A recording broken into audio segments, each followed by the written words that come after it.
Hello, everyone. My name is Carrie. This is my digital research proposal for the effects of teachers' instructional approaches for struggling K-2 readers. Research does suggest that one student in every K-2 classroom struggles to read and or demonstrate age-appropriate or grade-level appropriate reading skills. Research shows that reading skills and the construction of language are valuable learning experiences that children should undergo in their early years of education. Teacher-led interventions and explicit phonics instruction can be helpful to students.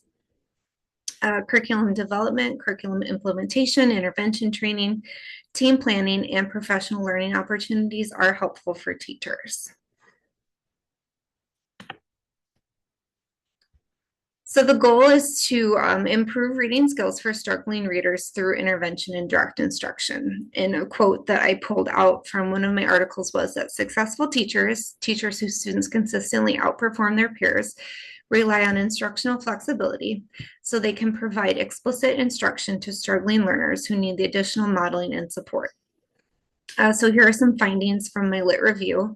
So in order for students to gain these skills and abilities in reading, they will need improvement in, again, fluency, comprehension, vocabulary, and phonics. A lot of the findings were that when these students are lacking these skills, they don't have the pieces of the puzzle to become efficient and successful readers. When you are checking for fluency, you want to make sure that a student is, when they're reading, it sounds like they're talking, so it's not a choppy version. Comprehension is, a lot of times you might get a student in your classroom and the parent or guardian might say, oh, they're reading, listen to them read. And then when you start to ask those comprehension questions or details about the text, they don't have an answer for you because they're lacking in those comprehension skills. The importance of vocabulary is making sure that they have that background knowledge and they know what they're reading about. So when they come to necessarily a term or a piece of vocabulary that they're unsure of, if they don't have that background knowledge or know those words, it's not going to make sense in their reading. And quite possibly in the reading or the journal articles, most importantly came up phonics. Do they know their letter name? Do they know their letter sounds? Are they able to pull out sounds in words, decode chunk words? Do they know their long vowel, short vowel? Another point that kept coming up in the reading was renewed confidence in students' reading skills. So a lot of times you will have a struggling reader who has been labeled as lazy or unteachable by a teacher, and kids can feel that. So again, just renewing their confidence and building them up in reading.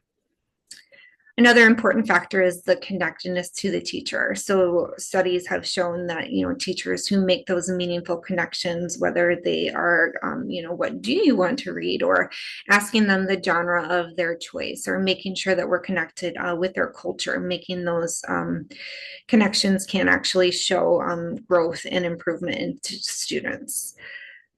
Again, professional learning opportunities for teachers. So they are the ones that are implementing these strategies. And in the reading, there were teachers that did admit that they don't have the skills. They don't know how to implement these interventions. They don't know how to implement their curriculum in the classroom. They don't have the confidence themselves to be able to instruct intervention groups. Another important piece that came up was teacher collaboration time. So teachers are not given or don't have enough time to share the data of their interventions, to share what type of interventions are working for their students.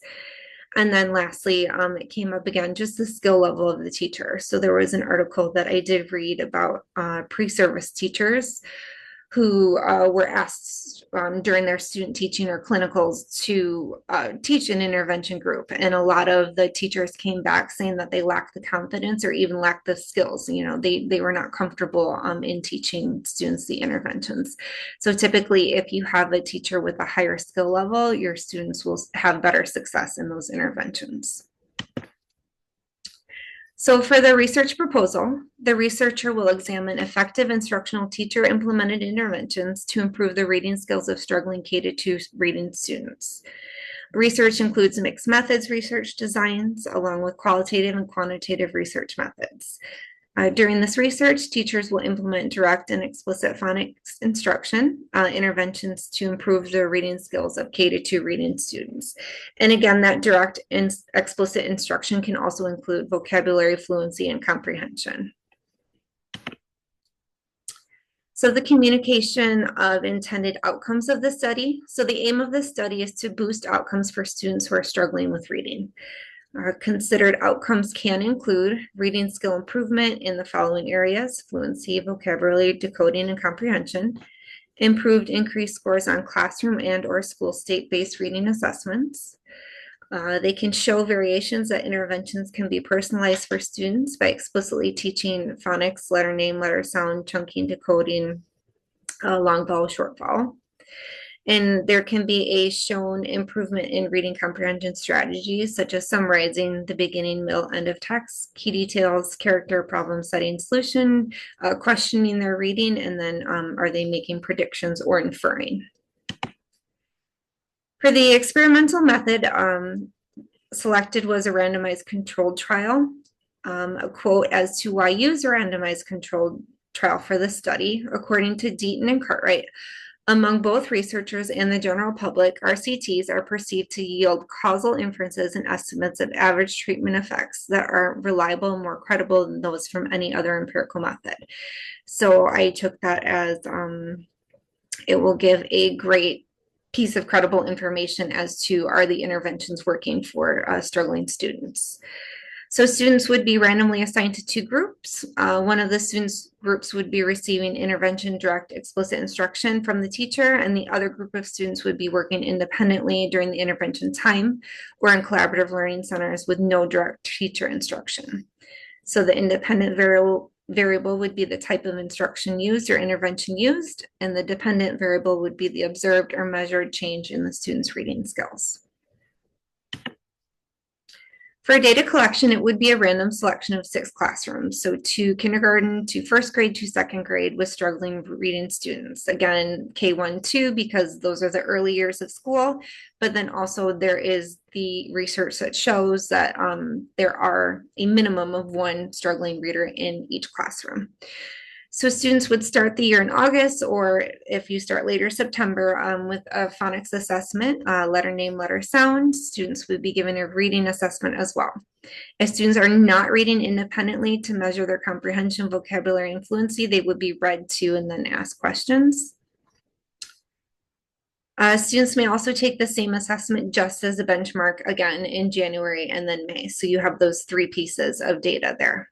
Reading surveys would be administered to students biweekly to gauge their interest in the intervention, such as topics of books, what type of interventions are they liking, do they prefer the hands-on, do they prefer teacher-led. Survey would also be sent home monthly to the guardians of the students who are receiving interventions. Surveys would ask parents if they're seeing reading improvement or involvement at home. So just some home feedback, which is also helpful, as we all know.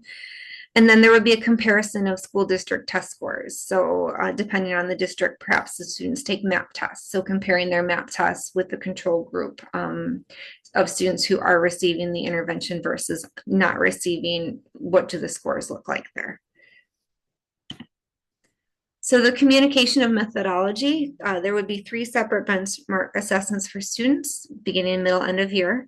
Again, those personalized interventions and examples, just phonics, but it could be fluency, vocabulary, comprehension. There would be the direct and explicit instruction, and then the professional learning time for teachers. That is my presentation. I hope you found it helpful.